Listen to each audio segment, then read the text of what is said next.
ಯಾವುದೇ ಕೆಲಸ ಮಾಡ್ಲಿಕ್ಕೆ ಹೋದ್ರೂ ನಾವು ಅರ್ಧಕ್ಕೆ ನಿಲ್ಲಿಸ್ಬಿಡ್ತೀವಿ. ಯಾಕೆ ನಾವು ಮೋಟಿವೇಟೆಡ್ ಆಗಿರಲ್ಲ.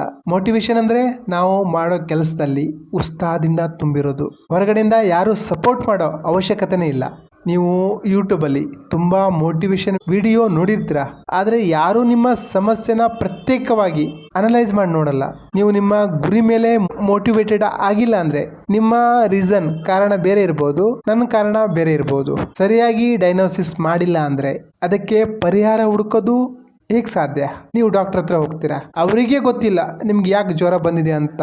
ಹಾಗಿರ್ಬೇಕಾದ್ರೆ ಅವರು ನಿಮಗೆ ಯಾವ ರೀತಿ ಸರಿಯಾಗಿ ಔಷಧಿ ಕೊಡಕ್ಕೆ ಸಾಧ್ಯ? ನಿಮಗೆ ಜಾಂಡೀಸ್ ಇದ್ರೆ ಟೈಫಾಯ್ಡ್ಗೆ ಔಷಧಿ ಕೊಡಬಹುದು. ಅಂದ್ರೆ ಸರಿಯಾಗಿ ಡಯಾಗ್ನೋಸಿಸ್ ಅಗತ್ಯ ಇದೆ. ಸರಿಯಾಗಿ ಒಂದು ಸಮಸ್ಯೆನ ಅನಲೈಸ್ ಮಾಡಿದ್ರೆ ಅದಕ್ಕೆ ಸರಿಯಾದ ಪರಿಹಾರ ಸಿಗ್ತದೆ. ನಿಮ್ಮಲ್ಲಿ ತುಂಬಾ ಜನ ಒಂದು ಗುರಿ ಕಡೆಗೆ ನಿಮ್ಗೆ ಮೋಟಿವೇಶನ್ ಇರಲ್ಲ.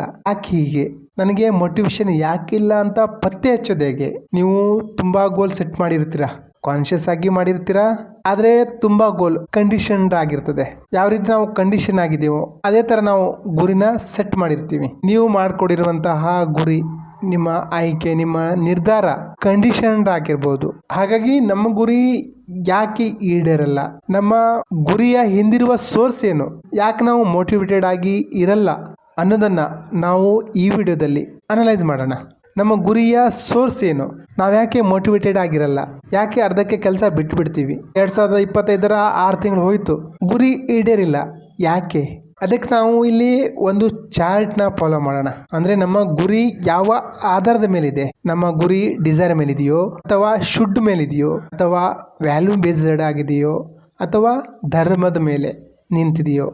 ಇದನ್ನು ನಾವು ಸರಿಯಾಗಿ ಅರ್ಥಕೊಂಡ್ರೆ, ನಿಮ್ಮ ಗೋಲ್ ಯಾವುದ್ರ ಮುಖಾಂತರ ಸೆಟ್ ಆಗಿದೆ ಅಂತ ನೀವು ತಿಳ್ಕೊಂಡ್ರೆ ನೀವು ಗುರಿ ಮುಟ್ತೀರಾ. ಆಲ್ಮೋಸ್ಟ್ ಇಲ್ಲಿ ಇರುವಂತಹ ಡಿಸೈಡ್ ಶುಡ್ನ ಮುಖಾಂತರ ನಿಮ್ಮ ಗೋಲ್ ಕ್ರಿಯೇಟ್ ಆಗಿದೆ ಅಂದರೆ ನಿಮಗೆ ಮೋಟಿವೇಶನ್ ಇರಲ್ಲ. ಯಾಕಂದರೆ ನೀವು ಹೊರಗಡೆ ನೋಡಿ, ಅಥವಾ ಕಂಡೀಷನ್ಡ್ ಆಗಿ ಯಾರೋ ನಿಮಗೆ ಡಾಕ್ಟರ್ ಆಗೋ ಅಂತ ಹೇಳಿದ್ದಾರೆ, ಅಥವಾ ನಿಮ್ಮ ಅಪ್ಪ ಅಮ್ಮ ನಿಮಗೆ ಡಾಕ್ಟರ್ ಆಗೋ ಅಂತ ಹೇಳಿದ್ದಾರೆ, ಅದಕ್ಕೆ ನೀವು ಓದ್ತಾ ಇದ್ದೀರಾ. ನಿಮಗೆ ಒಳಗಡೆಯಿಂದ ಮೋಟಿವೇಶನ್ ಬರಲಿಕ್ಕೆ ಸಾಧ್ಯನೇ ಇಲ್ಲ. ಅದೇ ನಿಮ್ಮ ಗುರಿ ವ್ಯಾಲ್ಯೂ ಬೇಸ್ಡ್ ಆಗಿದ್ದರೆ, ಧರ್ಮದ ಬೇಸ್ಡ್ ಆಗಿದ್ರೆ ನಿಮಗೆ ಮೋಟಿವೇಶನ್ ಒಳಗಡೆಯಿಂದನೇ ಇರ್ತದೆ. ಯಾಕಂದರೆ ನಿಮ್ಮ ಧರ್ಮ, ನಿಮ್ಮ ಡ್ಯೂಟಿ, ನಿಮ್ಮ ಪರ್ಪಸ್ ಈ ಕೆಲಸದ ಮೇಲೆ ಇದೆ ಅಂದರೆ ನಿಮಗೆ ಯಾರು ಮೋಟಿವೇಶನ್ ಮಾಡೋ ಅವಶ್ಯಕತೆನೇ ಇಲ್ಲ. ಯಾವ ಯೂಟ್ಯೂಬಲ್ಲಿ ವಿಡಿಯೋ ನೋಡೋ ಅವಶ್ಯಕತೆನೇ ಇಲ್ಲ. ನೀವು ಮೋಟಿವೇಟೆಡ್ ಆಗಿರ್ತೀರ. ಮೊದಲಿಗೆ ಡಿಸೈರ್, ನಮ್ಮೊಳಗೆ ಏನಾದರೂ ಡಿಸೈರ್ ಇದ್ದೇ ಇರ್ತದೆ, ಆಸೆ ಇದ್ದೇ ಇರ್ತದೆ. ಕಾರ್ ತಗೋಬೇಕು, ಬಂಗ್ಲೆ ತಗೋಬೇಕು, ಪಕ್ಕದ ಮನೆಯವರು ಏನೋ ತಗೊಂಡ್ರು ನಾನು ತಗೋಬೇಕು. ಈ ಗೋಲ್ ಏನಿದೆ ಔಟ್ಕಮ್ ರಿಲೇಟೆಡ್ ಆಗಿದೆ. ನಾವಿಲ್ಲಿ ಪ್ರೊಸೆಸ್ನ ನೋಡ್ತಾ ಇಲ್ಲ, ಔಟ್ಕಮ್, ರಿಸಲ್ಟ್. ಅವ್ರು ಕಾರ್ ತಗೊಂಡ್ರು ನಾನು ಅಂತ ನಿಲ್ಲಿಸ್ಬೇಕು. ಇನ್ನು ಎರಡನೇದು ಶುಡ್, ಇದರಲ್ಲಿ ಕಂಡೀಷನ್ಡ್ ಆಗಿರ್ತೀವಿ. ನೀನು ಇದನ್ನು ಮಾಡಬೇಕು ಅಂತ ನಮಗೆ ಬೇರೆಯವರು ಹೇಳ್ಕೊಟ್ಟಿರ್ತಾರೆ. ಅದು ಯಾರೇ ಆಗಿರ್ಬೋದು, ನಿಮ್ಮ ಪಾಲಕರು ನಿಮಗೆ ನೀನು ಡಾಕ್ಟರ್ ಆಗಬೇಕು, ಟೀಚರ್ ಆಗಬೇಕು ಅಂತ ಹೇಳ್ಕೊಟ್ಟಿರ್ತಾರೆ. ನೀನೊಬ್ಬ ರೆಸ್ಪೆಕ್ಟೆಡ್ ಪರ್ಸನ್ ಆಗಬೇಕು ಅಂದರೆ ನೀ ಈ ರೀತಿ ಇರಬೇಕು. ಇವೆಲ್ಲ ಕಂಡೀಷನ್ ಬೇಸ್ ಆಗಿ ನಾವು ಗುರಿನ ಸೆಟ್ ಮಾಡಿರ್ತೀವಿ. ಇನ್ನು ಮೂರನೇದು ವ್ಯಾಲ್ಯೂ. ನಾನು ಯೋಚಿಸ್ತಾ ಇದ್ದೀನಿ, ನಾನು ನನ್ನ ಆಹಾರದ ಮೇಲೆ ನಿಗಾ ಇಡಬೇಕು. ಯಾಕಂದರೆ ನಾನು ಹೆಲ್ತ್ನ ಫಿಟ್ ಆಗಿ ಇಡಬೇಕು. ಜಂಕ್ ಫುಡ್ ತಿನ್ನಬಾರ್ದು. ನಾನು ನನ್ನ ದೇಹನ ಕೇರ್ ಮಾಡ್ತೀನಿ. ಜಂಕ್ ಫುಡ್ ನನ್ನ ದೇಹಕ್ಕೆ ಒಳ್ಳೆಯದಲ್ಲ, ಆರೋಗ್ಯಕ್ಕೂ ಒಳ್ಳೆಯದಲ್ಲ. ಇದು ವ್ಯಾಲ್ಯೂ. ನಾಲ್ಕನೇದು ಧರ್ಮ, ಪರ್ಪಸ್, ಉದ್ದೇಶ, ಡ್ಯೂಟಿ. ಯಾರಾದರೂ ತಮ್ಮ ಮಕ್ಕಳಿಗೋಸ್ಕರ ಏನಾದರೂ ಮಾಡ್ತಾ ಇದ್ರೆ ಅದು ಅವರ ಡ್ಯೂಟಿ, ಪರ್ಪಸ್.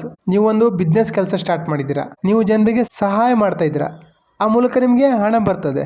ಇದು ನಿಮ್ಮ ಧರ್ಮ, ಡ್ಯೂಟಿ, ಪರ್ಪಸ್. ನಾವು ಇಟ್ಟಂತಹ ಗುರಿ, ಕಾರು, ಬಂಗ್ಲೆ, ಇವೆಲ್ಲ ಮಟೀರಿಯಲ್ ಡಿಸೈರ್. ಶುಡ್ನಲ್ಲಿ ಬಂದಿರುವಂಥದ್ದು. ನೀನು ಡಾಕ್ಟರ್ ಆಗಬೇಕು, ನೀನು ಇಂಜಿನಿಯರ್ ಆಗಬೇಕು, ನೀನು ಟೀಚರ್ ಆಗಬೇಕು. ಯಾರೋ ನಮಗೆ ಈ ರೀತಿ ಆಗಬೇಕು ಅಂತ ಹೇಳ್ಕೊಟ್ಟಿರುವಂಥದ್ದು. ನಮ್ಮ ಯಾವುದೇ ಗುರಿ, ಬಯಕೆ, ಡಿಸೈರ್ ಏನಿದೆ ಅದು ಶುಡ್ನಿಂದ ಅಥವಾ ಡಿಸೈರ್ನಿಂದ ಬಂದರೆ ನಮಗೆ ಒಳಗಡೆಯಿಂದ ಮೋಟಿವೇಶನ್ ಬರಲ್ಲ, ಮೋಟಿವೇಶನ್ ಇರಲ್ಲ. ಯಾಕಂದರೆ ಅವು ನಮ್ಮ ಹೃದಯದಿಂದ ಬಂದಂತಹ, ಅಂತರಾಳದಿಂದ ಬಂದಂತಹ ಆಸೆ, ಬಯಕೆಗಳು ಅಲ್ಲ, ನಮ್ಮ ಮೇಲೆ ಹೇರಿರುವಂಥದ್ದು. ನಾವು ಯಾರನ್ನೋ ನೋಡಿ ಆ ರೀತಿ ಆಗಬೇಕು ಅಂತ ಬಯಸಿರುವಂಥದ್ದು. ಹಾಗಾಗಿ ನಾವು ಮೋಟಿವೇಟೆಡ್ ಆಗಿರಲ್ಲ. ಇದಕ್ಕೆ ನಮಗೆ ಯಾರಾದರೂ ಪುಷ್ ಮಾಡ್ತಾ ಇರಬೇಕಾಗ್ತದೆ, ಅಥವಾ ಮೋಟಿವೇಶನ್ ವಿಡಿಯೋ ನೋಡ್ತಾ ಇರಬೇಕಾಗ್ತದೆ. ಅದೇ ನೀವು ನಿಮ್ಮ ಗುರಿ ವ್ಯಾಲ್ಯೂ ಮೇಲೆ ಅಥವಾ ಧರ್ಮದ ಮೇಲೆ ಸೆಟ್ ಆಗಿದ್ರೆ ನಿಮಗೆ ಯಾವ ಮೋಟಿವೇಶನ್ನ ಅವಶ್ಯಕತೆನೇ ಇಲ್ಲ. ನೀವು ಯಾರು ಪ್ರೋತ್ಸಾಹ ಮಾಡಿಲ್ಲ ಅಂದರೂ ಮುಂದುವರಿತಾ ಇರ್ತೀರಾ.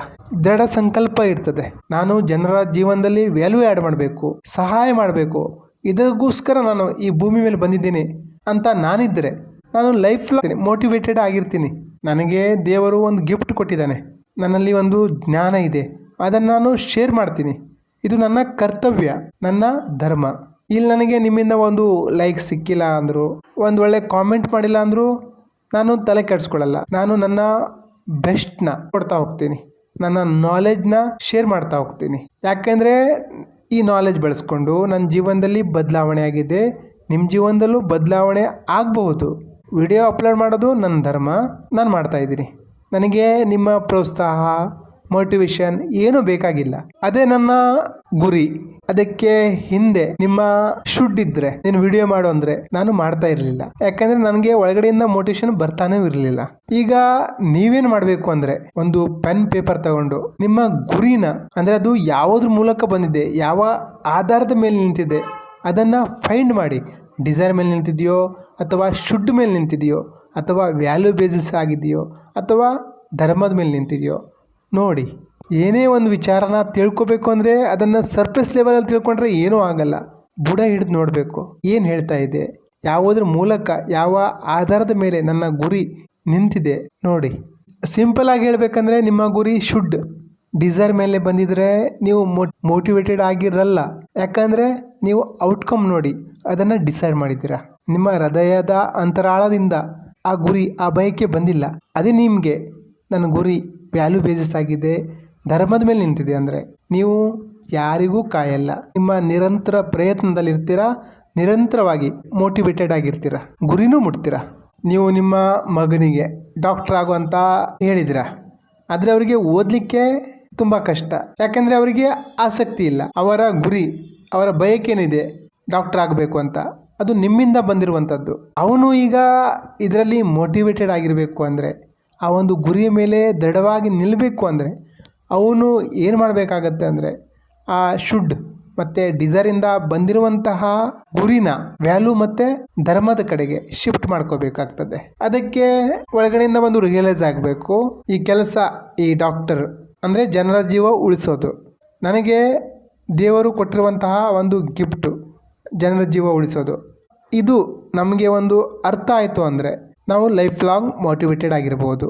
ಅಂದರೆ ನಮ್ಮ ಗುರಿ, ಮೇನ್ ಸೋರ್ಸ್ ಏನಿದೆ, ಡಿಸೈರ್ ಮತ್ತು ಶುಡ್ಡಿಂದ ತೆಗೆದು ವ್ಯಾಲ್ಯೂ ಮತ್ತು ಧರ್ಮದ ಕಡೆಗೆ ಶಿಫ್ಟ್ ಮಾಡಬೇಕು. ಇನ್ನು ನಾವು ಗುರಿನ ಸೆಟ್ ಮಾಡಬೇಕಾದ್ರೆ 3 ವಿಚಾರನ ಮೈಂಡಲ್ಲಿ ಇಟ್ಕೊಂಡಿರಬೇಕು. ಈ ತಪ್ಪನ್ನ ಯಾವುದೇ ಕಾರಣಕ್ಕೂ ಮಾಡಬಾರ್ದು. ಮೊದಲನೇದು, ನಾವು ಕಂಪೆನ್ಸೇಟರಿ ಗೋಲ್ನ ಸೆಟ್ ಮಾಡಬಾರ್ದು. ಅಂದರೆ ಪಾಸ್ಟ್ ಮಿಸ್ಟೇಕ್ ಏನಾಗಿರ್ತವೆ, ನಾನು ಹೋದ ಸಲ ಫೇಲ್ ಆಗಿದ್ದೀನಿ, ಈ ಸಲ ಫಸ್ಟ್ ಬಂದುಬಿಡ್ತೀನಿ, ಈ ರೀತಿ ಗೋಲ್ ಸೆಟ್ ಮಾಡಬಾರ್ದು. ಅಂದರೆ ಒಬ್ಬ ಹುಡುಗ ಕ್ಲಾಸಲ್ಲಿ ಫೇಲ್ ಆಗಿದ್ದಾನೆ ಅನ್ಕೊಳ್ಳೋಣ, ಅವನು ಯೋಚಿಸ್ತಾನೆ ನೆಕ್ಸ್ಟ್ ನಾನು ಫಸ್ಟ್ ಬರಬೇಕು. ನೀವು ಹೇಳ್ಬೋದು ಒಳ್ಳೆದಲ್ವಾ ಅನ್ಬೋದು, ಆದರೆ ಫೇಲ್ ಆಗಿದ್ದು ಫಸ್ಟ್ ಬರ್ತಾನೆ ಅನ್ನೋದು ದೊಡ್ಡ ಯೋಚನೆ. ಆದರೆ ನೀವು ಒಂದ್ಸಲ ವಿವೇಕದಿಂದ ಯೋಚಿಸಿದ್ರೆ ಈ ಗುರಿಲಿ 2 ಅಟ್ಯಾಚ್ ಆಗಿದೆ. ಒಂದು ಪಾಸ್ ಆಗಬೇಕು, 2ನೇದು ಫಸ್ಟ್ ಬರಬೇಕು. ನೀವು ಹೇಳ್ಬೋದು ತಪ್ಪೇನೋ ಅಂತ. ಡೀಪಾಗಿ ಯೋಚನೆ ಮಾಡಿ ನೋಡಿ, ಏನು ಚಾನ್ಸ್ ಇದೆ. ಹುಡುಗ ಫೇಲ್ ಆಗಿದ್ದಾನೆ, ಫಸ್ಟು ಪಾಸ್ ಆಗಬೇಕು, ಅದಕ್ಕೆ ಸೆಟ್ ಮಾಡಬೇಕು. ಒಂದೇ ಸಲ ಫಸ್ಟ್ ಆಗ್ತೀನಿ, ಫಸ್ಟ್ ಬರ್ತೀನಿ ಅಂದರೆ ಕಷ್ಟ ಆಗುತ್ತೆ, ಆ ಗುರಿ ಈಡೇರಲ್ಲ. ಹಾಗಾಗಿ ಸರಿದೂಗಿಸುವಂತಹ ಕಂಪ್ಯಾಸಿಟನರಿ ಗೋಲ್ನ ಸೆಟ್ ಮಾಡಬಾರ್ದು. ಇನ್ನು 2ನೇದು, ಡೋಂಟ್ ಮೇಕ್ ಫ್ಯಾಂಟಸಿ ಗೋಲ್. ಅಂದರೆ ಹಗಲುಗನಸು ಕಾಣೋದು, ಕಲ್ಪನಾತೀತವಾಗಿ ಗೋಲ್ನ ಸೆಟ್ ಮಾಡೋದು ಮಾಡಬೇಡಿ. ಯಾಕಂದರೆ ನಾನು ಒಂದು ದಿವಸದಲ್ಲಿ ಮೌಂಟ್ ಎವರೆಸ್ಟ್ ಹತ್ಬಿಡ್ತೀನಿ ಅಂದರೆ ನಾನು ಇಡೀ ದಿವಸ ಹತ್ತಿದ್ರು ಅದನ್ನು ಏರ್ಲಿಕ್ಕಾಗಲ್ಲ, ಮೆಜರ್ ಮಾಡ್ಲಿಕ್ಕಾಗಲ್ಲ. ಪರಿಣಾಮ ಏನಾಗುತ್ತೆ ಅಂದರೆ ಎಷ್ಟು ಮಾಡಿದ್ರೂ ಸಾಧ್ಯ ಇಲ್ಲ ಬಿಡು ಅನಿಸ್ಬಿಡ್ತದೆ. ಅಥವಾ ನಾನು 25 kg ತೂಕನ ಇಳಿಸ್ಕೋತೀನಿ ಅಂತ ಒಂದು ಗೋಲ್ ಸೆಟ್ ಮಾಡ್ಕೊಳ್ತೀವಿ. 2-3 ವಾರ ಡಯಟಿಂಗು, ಎಕ್ಸಸೈಸ್ ಎಲ್ಲ ಮಾಡ್ತೀವಿ, ಅರ್ಧ kgನೂ ಇಳಿದಿರಲ್ಲ. ಕೊನೆಗೆ ಏನು ಅನ್ಸುತ್ತೆ ಅಂದರೆ 1 kgನೂ ಇಳಿದಿಲ್ಲ, 25 kg ಹೇಗೆ ಸಾಧ್ಯ ಅಂತ ನಾವು ಡ್ರಾಪ್ ಮಾಡೋ ಚಾನ್ಸಸ್ ಇರ್ತದೆ. ಹಾಗಾಗಿ ಫ್ಯಾಂಟಸಿ ಗೋಲ್ನ ಸೆಟ್ ಮಾಡಬೇಡಿ. ಮಾಡಿರೋಂತಹ ಗೋಲ್ ಒಂದು ಮೆಜರೇಬಲ್ ಆಗಿರಬೇಕು. ಅಂದರೆ 25 kg ಸೆಟ್ ಮಾಡೋಕ್ಕಿಂತ ಮುಂಚೆ ಫಸ್ಟು 1-2 kg ಮಾಡಿ ಅಚೀವ್ ಮಾಡಬೇಕು.